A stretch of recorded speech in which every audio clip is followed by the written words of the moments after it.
this is a huge recapitalisation of the army, a 20% real-term increase since I've been Secretary of State, with huge amounts of investment in Ajax, in Boxer, in deep fires, the Archers coming in to cover the vulnerability gap we had when we gave away the AS-90s. So a lot of modernisation going on now. The key is to make sure that with the modernisation comes the lessons of Ukraine, to make sure it's nimble, to make sure it's digitally enabled, to make sure it's connected across all the services, so that the sensor to shooter loop, as we call it, is as short as possible. Okay, that was the Wolfram firing on the rear vehicle.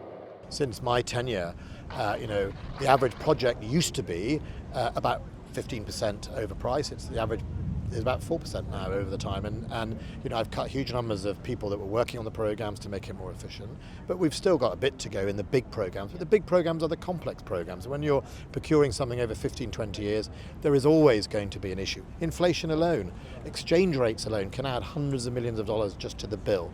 The other problem is threat can change. You can start building an F-35, 22 years in the making, and in the meantime the enemy does something completely different. So what this is all about is partly being aware of those changes and make sure that when you buy platforms for the future, that they are open architecture enough to make sure that you can adapt rapidly to the changes. Our advantage is we have an amazing skills base, both within the armed forces and in industry, and huge numbers of the drones that have gone off to Ukraine have come from British companies.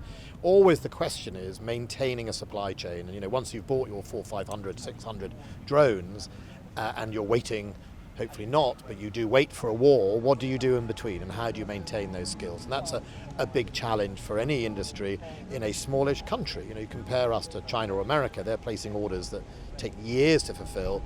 We may not be in that space. So one of the challenges, is why the first chapter of this command paper is about people, is how do we maintain skills in the meantime, but also how do we use the skills to squeeze the very best productivity out of our armed forces.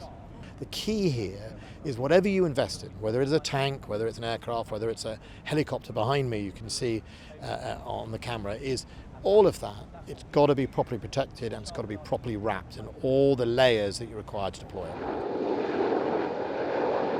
We always have to make choices and trade-offs. That's called managing a budget. You can't just endlessly carry on buying things. And as the adversaries change, you have to change because your vehicle suddenly becomes vulnerable. And what we saw, if you remember, at the end of Cold War was huge amounts of redundant equipment that hadn't been properly protected or just were scale but didn't have all the enablers. And I don't know if people remember, but in the first and second Gulf War, we didn't really send a division. We had to sort of scrape together almost 2 divisions to send a division and less than a division. You had 2 armour brigades. So the reality is I've always tried to inject some honesty about what you get for your money, and I think that is important. That also means being honest to government to say, look, make sure appetite matches your checkbook. There's no point volunteering armed forces around the world on our behalf if we're not properly equipping them, and that's been a really important battle to have.